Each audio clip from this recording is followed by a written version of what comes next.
So how are you today, Chrissy? You know, I was just telling the girls at the salon how proud I am of you. My little girl famous. The whole world knows who she is. Mum, look, there's something that I need to talk to you about. Can it wait? I was just about to drop some of your concert tickets to your Uncle Ralph. Not really. It's important. Look, Mum, I think you better take a seat. Oh my God. It's not to do with your health. It's your health. You're sick, aren't you? No, well, sort of. Look, sit down, Mum, I will explain everything. Look, Mom, I have to tell you something about the business. I have kept this from you because I wanted to protect you from it, but I have to tell someone apart from Bob. Bob, what has Bob got to do with this? Tell me what. There is no easy way to tell you this. But Mom, I've been abused. What? No, Chrissy. What do you mean? It's this business. It's corrupt. It's insidious. Are you saying that someone in the business abused you? Was it Harry? Yes, how did you know? He seems like the sleazeball type. Never really trusted him. Oh my God, that bastard. Tell me everything. Well, it was him, but also others. There are an elite of rich and powerful people who make up a cabal of devil worshippers. They have many names, but we refer to them as the Illuminati. The Illuminati? Isn't that something out of a Dan Brown novel? Yes, but it's real. They are real. Look, I didn't want to tell you, but the only other person who I told this to is Bob, and he felt that it was best I spoke to someone else I could trust. That someone is, of course, you.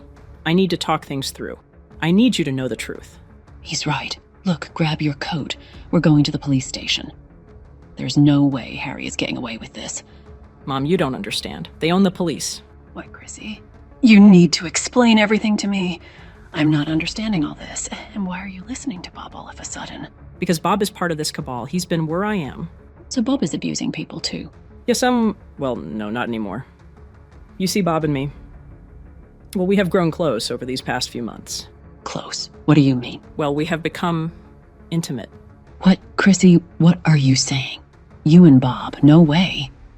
Chrissy, no way. But he's old enough to be your granddad. He's older than me. I see. This all makes sense now. What makes sense? You were abused by Harry. Now they are all abusing you. Bob, Harry, and the rest of this cult. Look, you need help. You need help now. Oh, my dear, I am so sorry that you have been through all this. Bob and Harry need to be arrested. No, you don't get it. Look, Mom, you can't go to the police. Please promise me you won't go. Not yet anyway. Look, these people are abusing the young and vulnerable in their hundreds every day. If we rock the boat in the wrong way, we risk the lives of all the victims, including me and Bob. Me and Bob, along with a few others, have formed a resistance. We are planning to take down a fraction of the Illuminati, a Mason fraction. We are going to start with Harry. We have a plan to take him out, but we have to work in secret.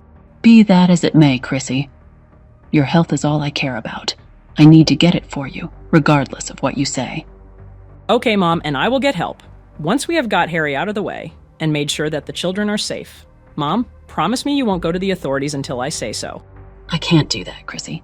You have to, Mom. If you don't, you'll be putting all our lives in danger. Look, you know me, Mom. That's how you know I'm not making any of this up. You have to promise me. Not until I say so. Look, I am not making any promises.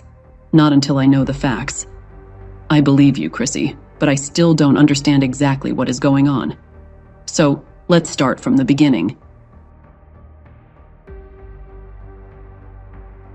What is it that you want to know? Exactly. There is so much to talk about, so be specific. Well, you told us earlier that you knew Harry on a personal level. We would like to explore that side of things if we could. Harry, what is it with you guys? And Harry is just an agent. It really does amaze me how the world is fooled by celebrity.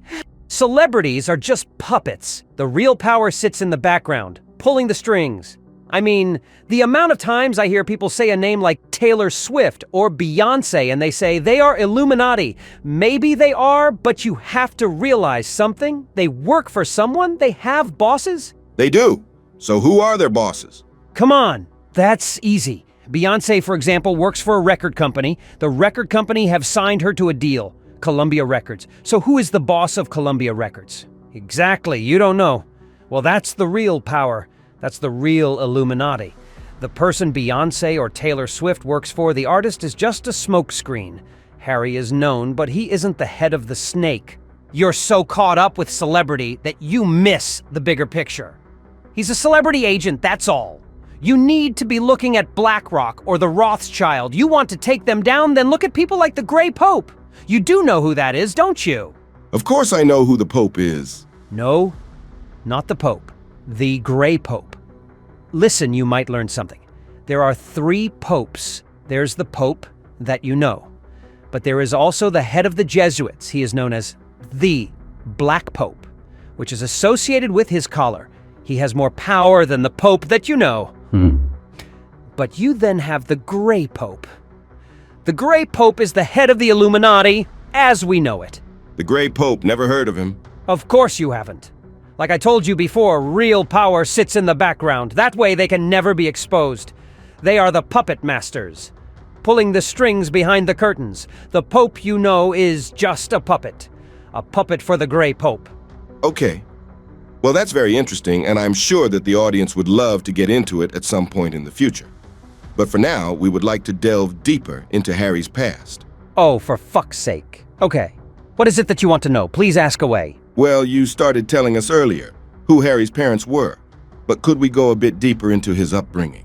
Well, I mean, there's not much really that I know. We were connected a long time ago. And to be honest, we only ever spoke about the craft, so he let me know about his past, but only things that related to the Illuminati. So you were friends then? No, I wouldn't call us friends. We were more like comrades. Oh, he would teach me about the craft. I was on a need-to-know basis. Gosh, just talking about it now sort of reminds me just how old I am. A person shouldn't live this long. You start to look at the past as someone else's life. You see, everyone has a role to play. Harry is to induct you, mine is to provide adrenochrome. Actually, yes. There is another story I can tell you. Harry's mother Esmeralda taught him the power of adrenochrome. He told me the story of how he first synthesized his first batch. I can tell you that story. I suppose it has got links to his upbringing. Yes, Bob, please tell the story. Okay, well, as I told you earlier, Esmeralda left her town and went deep into the woods. She traveled a far distance with Harry before she found an abandoned house buried deep inside the forest. There she homeschooled Harry. It was just those two for many years, until one day, a local resident stumbled across them.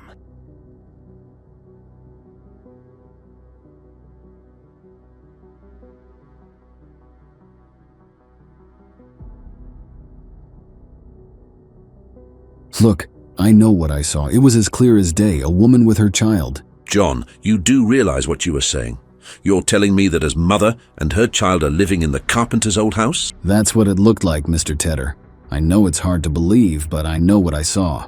No, John, I believe you. I just don't want to believe it. We both know what this could mean if true. Yes, a witch. But there may be some other explanation, who knows? I hope for our sake that there is, John. I'm going to need you to go back up there and tell her that I would like to meet with her. We need to tread carefully. If we do have a witch, then we have a problem. It's only me and you and our families up here. Just out of curiosity, what were you doing venturing so far out? I mean, the carpenter's property is at least 30 miles from your house. Well, you know that I have had a problem with my goats. They have been going missing for years now. I decided to see if I could catch the coyote that was taking them. So I went on a hunt. I was planning on shooting the pack, but I instead stumbled upon the woman and her kid.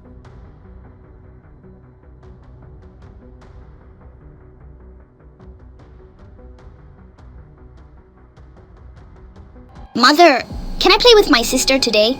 Not tonight, Harry. She needs her rest. Besides, I will need to have counsel with the others, but you can talk to her tomorrow. It's not fair. It's so boring here. I need to talk to her. Please, Mother. Harry, no means no. Look, how many times you need to start listening? You hate an evil old bag. Why do I have to sit alone out here? Well, she gets to be with you. It's not fair. She gets to be in there with you and all the others. I want to be in there with her and the others. I want to talk to her now. Right now. Harry, stop being a brat. I have told you already. Your sister is a witch. Right now, it's dangerous for witches. If she is with me, then at least she is safe. You, on the other hand, are a man. You will be okay. Do you understand now, Harry? I don't want to be a man. I want to be a witch. I want to be a witch. I want my sister. Esmeralda, please. Let me speak with her.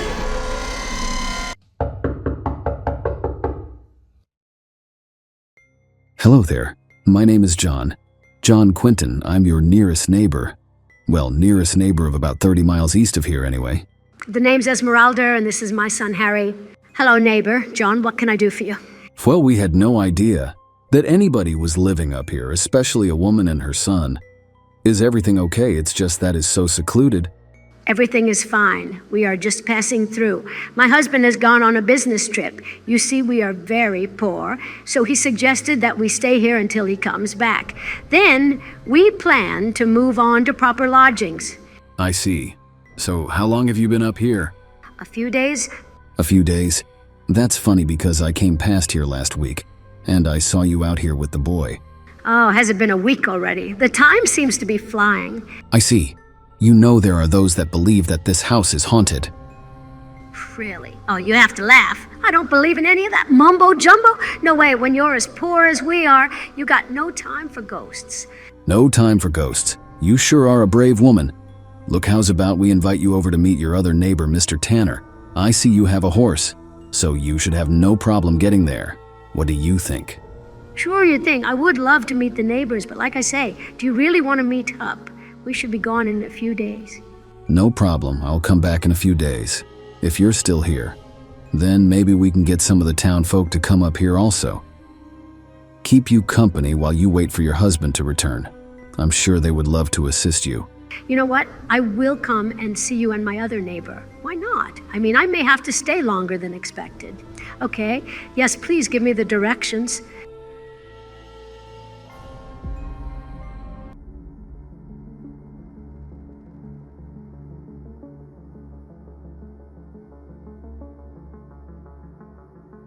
Now, Harry, remember what we spoke about. You need to sneak round the back. Try to find out what their plans are. Do you understand? Yes, Esmeralda, I understand. Just as long as we sacrifice tonight, like you promised. Harry, what have I told you about calling me by my first name? Call me Mummy. Okay, see you soon, Esmeralda. Hello, Esmeralda, is it? Yes, Esmeralda, and you must be Mr. Tanner. Yes, that's right. My wife and children live here with me also, and of course you have met your other neighbor, John. Now, Esmeralda, it is good to see you. I am a bit confused. John tells me you have a son, but he didn't arrive here with you. He's back at the house. He is a very independent boy. He will be okay. So I see. An independent boy, brought up by an independent woman. You can't imagine the shock we felt when we found out that someone was living at the carpenter's house. You do know what happened at that house? You do know why it was left abandoned, don't you?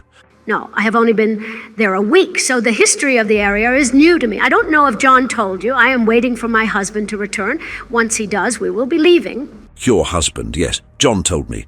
Strange how you introduced yourself as Esmeralda. Usually, married women refer to themselves as Mrs. They usually will introduce themselves using their husband's surname. But you introduce yourself as Esmeralda. Strange. Your husband's Christian name, please. Benjamin. Benjamin, a strong biblical name, usually a Jewish name, comes from the Old Testament of the Bible and in Hebrew means son of the right hand. The Benjamin of the Bible was the youngest of Jacob's 12 sons. The expression, the Benjamin of the family, means the youngest child. You're a well-learned man, aren't you, Mr. Tanner? So is it just you and John up here? How far is it to the nearest town? Yes, John lives about 10 miles away from here with his family.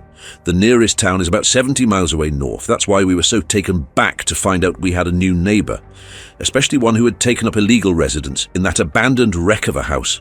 Well, not to worry, Mr. Tanner. We won't be neighbors for much longer. I can promise you that. Look, I must be going. I have left Harry by himself. I hear there are coyotes on the prowl. Of course, there are predators everywhere. You just have to probe hard enough.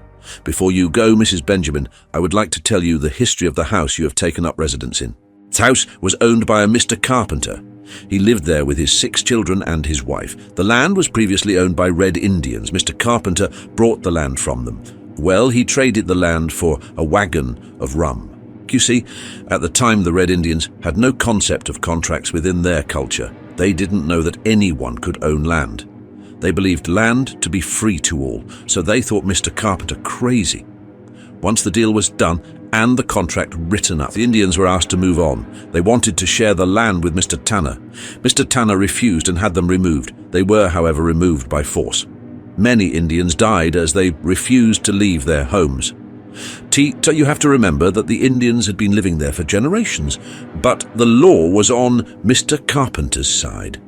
You don't have to continue. I can work the rest out. The Indians came back to the house and, out of revenge, killed Mr. Carpenter and his entire family. Am I right? Amazing, yes. How did you know that? I thought you didn't know the history. I don't, but I know people.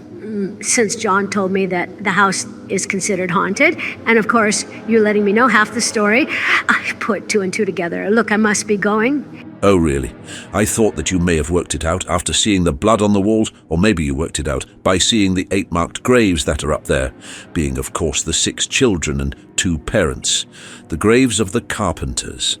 I thought that might be how you managed to put the story together, but no, you just guessed it. Seems I am not the only learned person in the room. Amazing. You see, Esmeralda, Mrs. Benjamin, I was one of the folk that helped bury the Carpenters. Well, what was left of them anyway. While we were burying them, 2 of our men died. It seems that the Indians put a curse on the land, a curse on the house.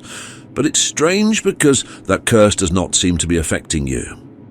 It's like I told John, I don't believe in all that mumbo-jumbo, but Mr. Tanner, I would like a favor. Oh, of course, fire away. There are no locks on any of the doors. Now that I know I have neighbors, I would feel a lot safer if I had some locks. Have you any spare? Yes, I understand. Well, please see my wife on the way out. She should have a few in the back. So, Mr. Tanner, what do you think? That's a witch if I ever did see one. No doubt about it. She's a 100% witch. I knew it. Knew it the moment she told me that lie about being up here a few days. That house looked lived in. Everything that devil said was a lie. She has no husband. No husband would leave his wife and child in the deserted woods all alone. Besides, have you seen her? No one who is poor and living in the woods would look that immaculate. She is disguising her true self using magic, black magic. No, John, we have a witch on our hands. I will ride down to the town in the morning and let the judge know. No, I think it's best that we deal with this ourselves. They are miles away. The judge will want to do his own investigation. She will have to stand the witch's trial. That could take weeks, even months. Nobody except us knows she's here. She's onto us. We better deal with her ourselves. I don't know, Mr. Tanner. It's like you said, she's been living in the woods alone, which means she is resourceful. She may be more powerful than we know. The townfolk may be able to help. Look, John, she is onto us. She knows that we know what she is. She only came here to scope us out. That's why she asked so many questions about where we live. And also, where the nearest town. We have to act now. We have no choice. John, don't fear the witch. She thrives off fear. We have God on our side. But what if we are wrong? Maybe we should get an expert first. Bring the priest or pastor to have a look at her. We could be making a mistake. I am not saying that she is not a witch. I believe her to be one. But what if we are wrong? We are not wrong, John. Do you think it is by coincidence that she ended up at the Carpenter's house? That place is cursed. She's there because the evil called her there. She didn't choose the house. The house chose her. Who knows how long she has been there, but my guess is, how long have your goats been going missing? Oh, years now, on and off. That's why I was on the hunt. I needed to get to the bottom of it. What, you don't think that she has got anything to do with it? Do you? Yes, I do, John. I believe she has been stealing them for her sacrifice, for her spells. We need to act now. Me and you will go up there this Friday. We will burn down that house and burn the witch also. We need to do this for our own family's safety. But what of the boy? The boy has been brought up by a witch from birth. He himself is the spawn of Satan. He will be dangerous if allowed to live. Maybe even more so than his mother. No, he will have to burn too. So Friday, We will act quickly. She will be expecting us to go to the townfolk. That's why I let her know how far it was. She knows that the trials will have to take place first. She will be biding her time. If we attack first, we will have the upper hand. John, it's just us up here. We have to put our families first. So do I have your allegiance? Of course. Of course you do, Mr. Tanner. We burn the witch this Friday. Watch the classic True Agenda series The Running Back in full for free now.